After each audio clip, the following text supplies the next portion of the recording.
nós chegamos até o parágrafo 73 do Catecismo, que mostra que Deus se revela ao homem, procura o homem, faz aliança com o homem, desde que o homem o abandonou a partir do pecado original. Então Deus fez uma aliança com Noé, renovou essa aliança com Abraão, depois renovou com Moisés, depois renovou com os profetas, até que falou por meio do seu próprio Filho, Jesus Cristo, e onde fez a revelação completa da sua doutrina, da sua verdade, do seu mistério. Então não há revelação nenhuma mais depois da revelação de Jesus Cristo. E no parágrafo 67, o Catecismo deixou claro que a fé cristã não pode aceitar revelações, entre aspas, que pretendam ultrapassar ou corrigir a revelação da qual Cristo é a perfeição. Este é o caso de certas religiões não cristãs e também de certas seitas recentes que se fundamentam em tais revelações, entre aspas. Nós sabemos que está cheio o mundo de falsos profetas, de falsas doutrinas, de seitas, de gente que se diz iluminado, que recebeu de Deus uma inspiração, que recebeu de Deus uma mensagem, e aí cria uma religião, cria uma seita, leva uma porção de gente atrás. A igreja não aceita nada disso. Depois de Jesus Cristo, ninguém criou mais nada, ninguém revelou mais nada por parte de Deus. Agora, nós vamos ver como é que Deus, então, se revela. E, basicamente, nós temos duas fontes da revelação divina, a chamada Sagrada Escritura e Sagrada Tradição. E o magistério da Igreja interpreta a Sagrada Escritura, interpreta a Sagrada Tradição. A Igreja Católica, ela se baseia em três colunas, três bases: a Bíblia, Sagrada Escritura, a tradição que vem dos apóstolos e o Sagrado Magistério. A Bíblia é a palavra de Deus que foi escrita, chegou até nós. A Sagrada Tradição é a palavra de Deus que chegou até nós, mas não foi escrita, chegou por meios orais, pela tradição, passada de apóstolo para apóstolo, chegou até nós. E o Sagrado Magistério é constituído do Papa e dos bispos, a quem Jesus constituiu como a sua igreja, a hierarquia da igreja. A Igreja Católica baseia-se nessas três realidades. Nossos irmãos protestantes, não, eles só têm a Bíblia, como dizia Lutero, sola scriptura, porque os reformadores protestantes desprezaram tanto o magistério da igreja, ou seja, a autoridade do Papa e dos bispos, e também desprezaram a autoridade da tradição da igreja. Mas é preciso entender o seguinte: o que é a tradição da igreja? A tradição da igreja, a chamada tradição apostólica, é tudo aquilo que os apóstolos receberam de Cristo e fizeram chegar até nós sem ter sido escrito. Porque nós sabemos que não foi tudo escrito o que Jesus disse. Muita coisa foi chegando por nós pela tradição. Por exemplo, o credo que nós rezamos, você não vai encontrar o credo na Bíblia. Mas o credo é o símbolo da fé, chamado símbolo dos apóstolos, porque foram os apóstolos que fizeram o credo. O credo que contém os 12 artigos básicos da nossa fé. Não está na Bíblia, mas nós rezamos todo domingo na missa como a nossa profissão de fé. Aquilo que a gente acredita veio da tradição. Por que nós temos a Bíblia? Porque foi a tradição da igreja que montou a Bíblia. A Bíblia não caiu do céu. E nenhum livro da Bíblia traz o índice da Bíblia. Ou seja, nenhum livro da Bíblia diz assim: os livros da Bíblia inspirados pelo Espírito Santo são estes: Gênesis, Êxodos, Levítico, Número, Deuteronômio, etc. Não. Então, quem é que fez esse índice da Bíblia? Quem é que compôs a Bíblia? Foi colocando aí os livros, foi retirando os livros que não são inspirados, chamados apócrifos, não é? Quem foi que fez isso? Foi a tradição da igreja. E o que é a tradição da igreja? A tradição apostólica. Os apóstolos, os 12 apóstolos, foram escolhendo os seus sucessores, e os seus sucessores foram escolhendo outros sucessores em seguida, né? E nós chegamos até o nosso bispo de hoje. O seu bispo de hoje, da sua diocese, ele é sucessor dos apóstolos, entende? Chegou até você aí, tá? Através da sucessão apostólica, senão ele não tem valor, se ele não veio da sucessão dos apóstolos. Então é essa tradição apostólica que trouxe para nós todos esses ensinamentos que não estão na Bíblia, mas que, segundo o Concílio Vaticano II, segundo o documento Dei Verbum do Concílio Vaticano II, a tradição da igreja tem o mesmo peso da Bíblia em termos de revelação. Porque tudo que a igreja acredita não é só o que está na Bíblia, é o que está na Bíblia que está na tradição. Tudo que está na Bíblia é verdade e tem que ser interpretado pela igreja, mas nem tudo está na Bíblia. Por exemplo, você não encontra na Bíblia que os sacramentos são 7. Como é que nós sabemos que os sacramentos são 7? Porque a tradição da igreja nos ensinou. Você não encontra na Bíblia o credo. Mas de onde é que vem o credo? Da tradição apostólica. Então tem muitas coisas na nossa fé católica que não estão expressamente na Bíblia. Veio da tradição. E como eu disse, foi essa tradição que compôs a Bíblia. Por exemplo, para que você tenha uma informação, não é? Só do Antigo Testamento a igreja deixou de aceitar como livros inspirados há cerca de uns 30 livros, chamados apócrifos. Eu vou ler aqui para você algum deles, por exemplo, Jubileus, a vida de Adão e Eva, Enoque 1, Enoque 2, Apocalipse de Abraão, Testamento de Abraão, Testamento de Isaac, Testamento de Jacó, Escada de Jacó, José e Azenete, Testamento dos 12 Patriarcas, Assunção de Moisés, Testamento de Jacó, Salmos de Salomão, Ódias de Salomão, Testamento de Salomão, Apocalipse de Elias, Ascensão de Isaías, Paralipômenos de Jeremias, Apocalipse siríaco de Baruque, Apocalipse de Sofonias, Apocalipse de Esdras, Apocalipse de Cedraque, Esdras 3, Esdras 4, e vai embora, a lista é enorme. Livros que a igreja considerou do Antigo Testamento apócrifos, quer dizer, não foram inspirados pelo Espírito Santo, não entraram na Bíblia. Quem é que fez isso? A tradição da igreja. Então, se não existisse a tradição da igreja, não existiria a Bíblia. Assim como não pode existir a laranja sem a laranjeira, não pode existir a Bíblia sem a tradição da igreja. Então, quem não acredita na tradição da igreja não deveria acreditar na Bíblia, não deveria ler a Bíblia como um livro inspirado pelo Espírito Santo. Porque quem é que diz que esses livros que estão aqui, para nós católicos, 72, para os protestantes, 66, quem é que diz que esses livros são inspirados pelo Espírito Santo? A sagrada tradição da igreja. E depois, no Novo Testamento também, uma série de outros livros foram retirados. Para você ter ideia, só de evangelhos, nós tínhamos aí mais ou menos 9 evangelhos, só ficaram 4. Né? Tinha o tal evangelho segundo os hebreus, tinha o chamado proto-evangelho de Tiago, evangelho do pseudo Tomé, evangelho de Pedro, evangelho de Nicodemos, evangelho dos ebionitas, evangelho segundo os egípcios, evangelho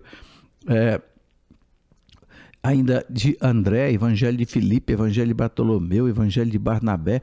Por que a igreja não deixou nenhum desses evangelhos na Bíblia? Porque a igreja, a tradição da igreja, identificou que eram falsos. Não era evangelho escrito por André, nem por Filipe, nem por Bartolomeu, nem Barnabé. Alguém que dava o nome do apóstolo a um escrito e chamava de evangelho de Pedro, evangelho de Tomé, evangelho de André, evangelho de Bartolomeu, evangelho de Barnabé, mas não era do apóstolo. Então, a igreja colocou fora da Bíblia. Então, vejo que a igreja fez o papel fundamental de depurar a Sagrada Escritura e deixar realmente na Bíblia só o que é palavra de Deus inspirada realmente.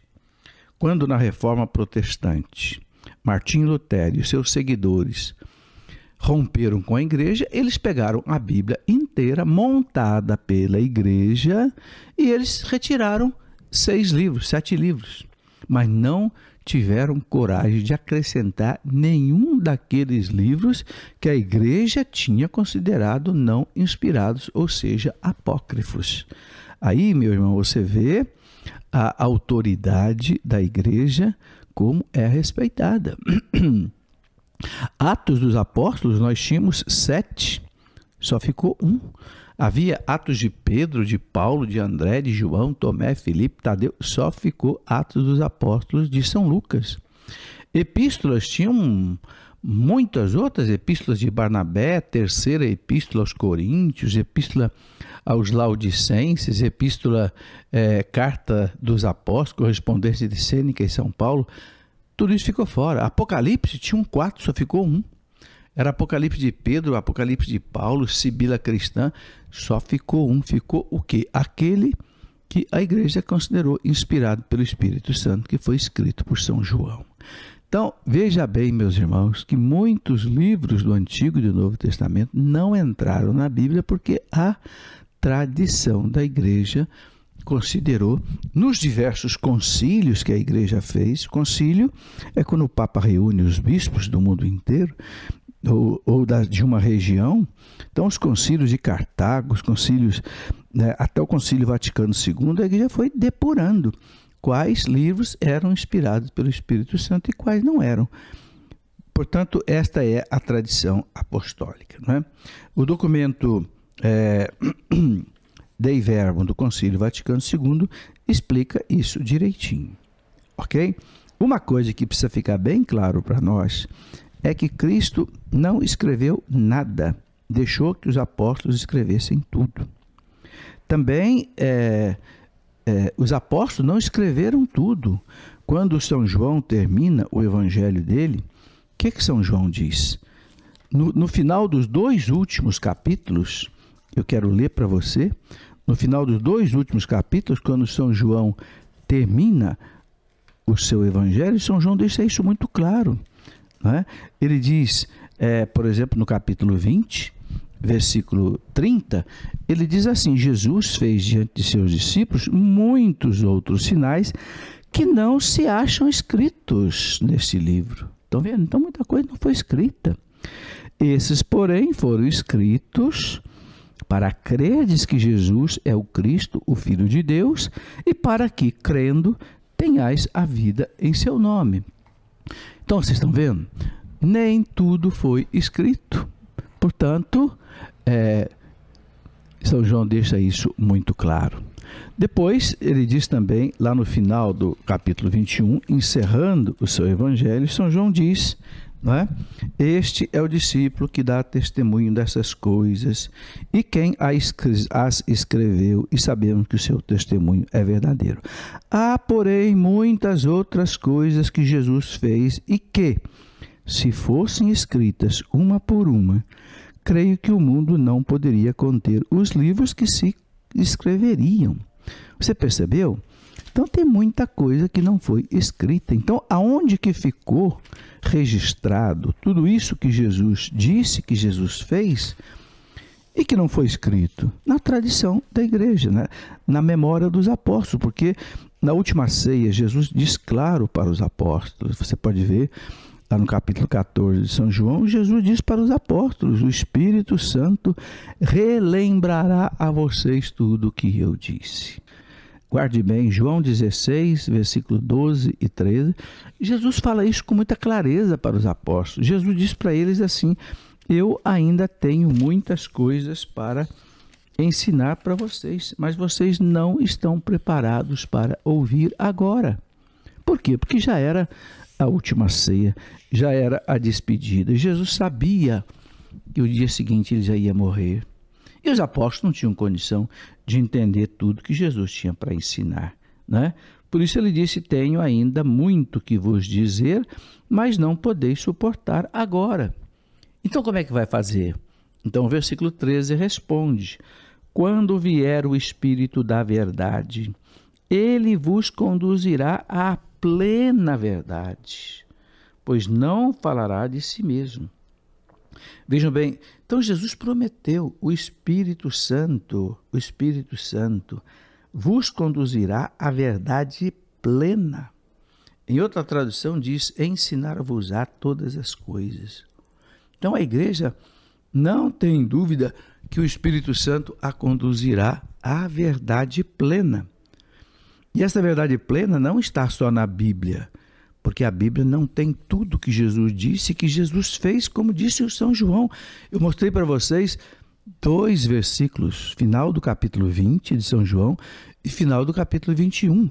Então, muita coisa que Jesus disse, que Jesus fez, ficou guardado na memória dos apóstolos, pela inspiração do Espírito Santo, e os apóstolos foram passando para os outros, seus sucessores, os outros bispos, e isto tudo chegou até nós.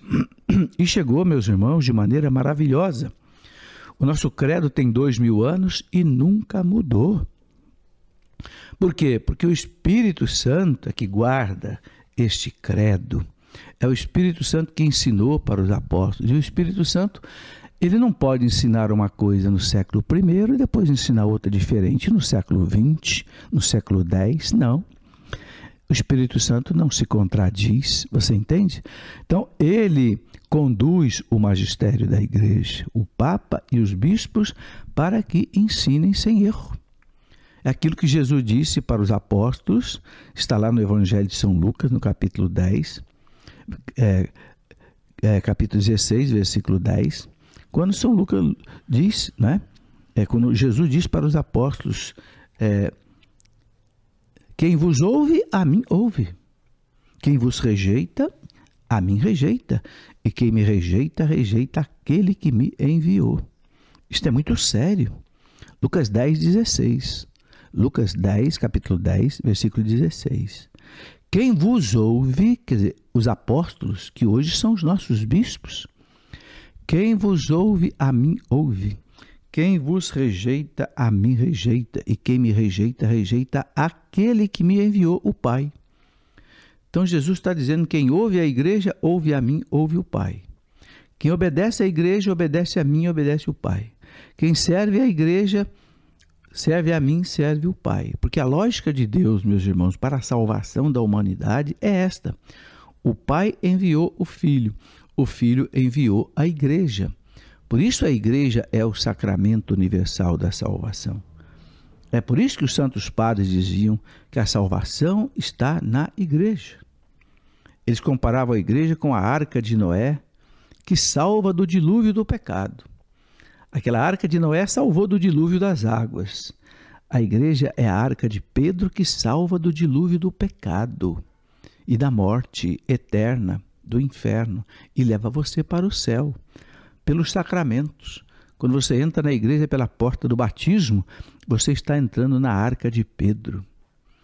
E aí lá dentro você vai usufruir dos outros 6 sacramentos que dão a você a força de santificação, a força para não pecar, a força para caminhar nesse mundo difícil, fazendo a vontade de Deus, obedecendo a Deus e podendo então viver de acordo com o que Deus quer e chegar à glória eterna. É uma maravilha você poder entrar na vida da igreja. Portanto, a tradição da igreja é esta maravilha. E ela está perfeitamente ligada com a Sagrada Escritura. Tanto assim que o documento do Vaticano Dei Verbum diz assim, olha, elas que em tradição e Sagrada Escritura estão entre si estreitamente unidas e comunicantes, pois promanando, originando-se, ambas da mesma fonte divina, formam de certo modo um só todo e tendem para o mesmo fim. Tanto uma como a outra, quer dizer, tradição e Sagrada Escritura, tornam presente e fecundo na igreja o mistério de Cristo, que prometeu permanecer com os seus todos os dias até ele voltar. Não é? Então, o catecismo, a Dei Verbum, que eu gostaria que você lesse esse documento inteiro do Concílio Vaticano II. Algumas Bíblias têm no começo esse documento. Por exemplo, a Bíblia da CNBB tem no começo a Dei Verbum. Vale a pena ler, são só 26 parágrafos e você vai ver quanta coisa importante a Dei Verbum ensina. Ela ensina que a igreja precisa das 3 coisas para encontrar a verdade de Deus, a tradição, a Bíblia e o magistério. Ele fala assim, se a gente tirar uma delas, as outras ficam prejudicadas. É como uma mesa que se apoia em 3 pernas. Se você tirar uma perna, a mesa cai. A igreja também. A igreja, ela se apoia, se baseia em 3 colunas. 3 pontos de apoio: a Sagrada Escritura, a Sagrada Tradição e o Sagrado Magistério. Se você desprezar um dos 3, os outros caem. Ou seja, a verdade não é conhecida como Deus quer. Compreendeu? Muito bem. No nosso próximo programa, na nossa próxima conversa, nós vamos falar então da outra forma que Deus se revela, que é então a forma que foi escrita pelos chamados escritores sagrados, os agiógrafos, que escreveram então os livros do Antigo Testamento e do Novo Testamento.